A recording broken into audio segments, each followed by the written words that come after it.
Hey guys, welcome to Smack Talk Wrestling's NXT review. I am your host Boise, and we have the Battle of the Big Men tonight, where we see Lars Sullivan taking on Keith Lee. We also have to see which NXT tag team can get some momentum to challenge for the NXT Tag Team Championships, and EC3 is back in action. With all that said and done, let's hit the music.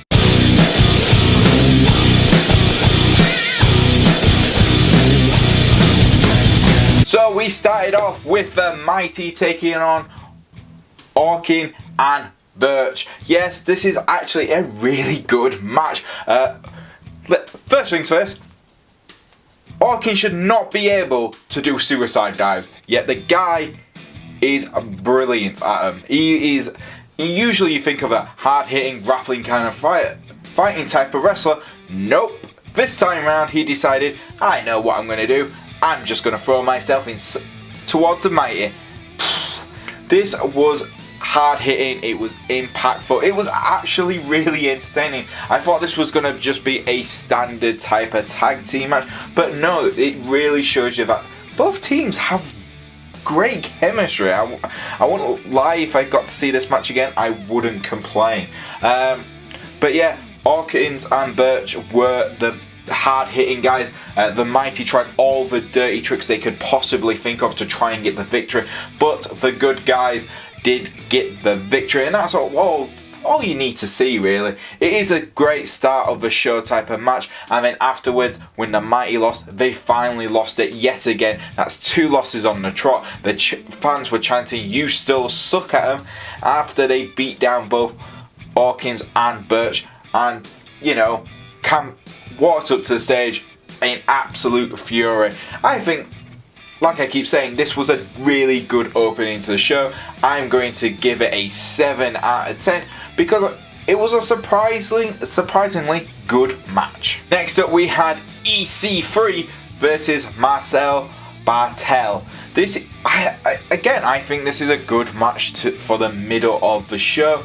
EC3, who has been away for about a month since Bobby Fish attacked him, and they had a really good match. I've got to give Barthel his credit. He hasn't won a match yet on NXT, but he is a great heel. The only thing which really annoys me is when you have a heel foreign wrestler and the crowd just start chanting USA. It just makes no sense. You do know Germany is actually an ally to the United States, so you chanting USA to an ally. It's like why? You make no sense. He's foreign, so we have to chant. It gets a bit irritating for me. But yeah, the match was entertaining. EC3 was great in the ring. I think this was a good warm-up match for his return, really. And to be honest, he picked a good opponent to have. They have good chemistry, and afterwards we got a decent EC3 promo where he called out Bobby Fish. He's going after him because he's a vicious man and he wants to get revenge. So with all this said and done, I'm going to give this a 6 out of 10. Like I said, it's kind of like a return match for EC3, and the promo afterwards was really good. He is good at the promos anyway. So yeah. Next up we had Vanessa Borne versus Mia Yim. Again, I can't complain. I think Vanessa Borne has improved step by step. Every week she's in the ring, she's getting better, which is great. She hasn't yet got a victory on the NXT main roster yet, so we'll have to wait and see how that goes. But Mia Yim is popular. I can understand why fans wanted her to be signed after the Mae Young Classic. She's very entertaining, she's very fun to watch, and she comes across as a grappler and a submissions expert, which works out great. Vanessa Borne came out with some unique techniques in the ring, which is showing. She's learning more and more every time at the PC Center, and I think it's just a matter of time when WWE give her that victory. But yeah, it was a standard type of match, but it definitely gives you a little bit more to the character, especially Yim, who is a fan favourite, and Vanessa Borne, who could be I think she has the potential to be a really good heel in the women's division. So yeah, no complaints there. This moves us on to the main event itself, and I am going to not lie to you guys. I was expecting, it's Keith Lee, entertaining, great. Lars Sullivan, he's entertaining, but he's never been one of my favourites. And I thought, two big guys, let's be honest, I'm not the biggest fan of two big Goliaths trying to destroy each other in the ring. I'm used to the high flyers, I like the technical wrestlers. And I'm not gonna lie, this match was brilliant. It was entertaining, and I want seconds.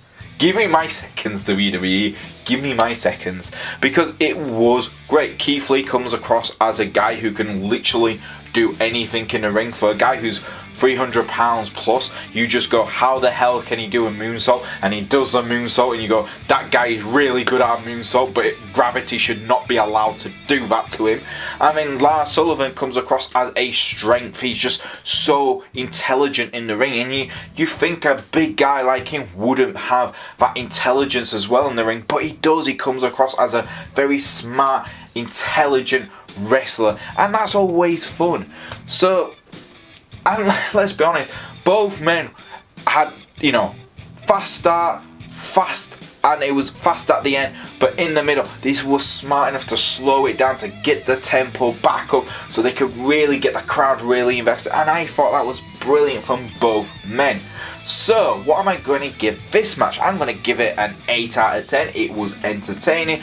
Lars Sullivan did get the victory, but I'm hoping we get one more match between these two, because let's be honest, it was damn good in the first place, and it was the shock match for me. So, there you go. And there you go, guys, that was NXT for this week. What did I think? I think the first match of the night was really good. I think the EC3 match was a really good return match. I think the Vanessa Borne and Mia Yim match was entertaining, and I think the main event just was better than anything I could expect. We also got a few little promos in between the shows. We had Tommaso Ciampa, the NXT champion, saying he's going to be on the show next week. We had a Candice LeRae well, not even an interview. They tried to interview, she just walked off. Obviously, she's turning heel. And then we also had Kairi saying, I host your eye, and Dakota Kai challenging Shayna Baszler and her posse. So, I think this episode of NXT was brilliant. So I'm going to give it a 7 out of 10. What was your favourite part of NXT this week? Leave it in the comments below, guys. If you do like our videos, please remember to like, subscribe and press the bell to keep notified, because if you don't keep notified to these videos, you'll miss out on all this great content here. So, if you want to follow us on Twitter, you can do it at SmackTalkYouTube, and if you want to follow me on Twitter, it's at Boise88. And I'll see you guys next time on Smack Talk Wrestling Reviews.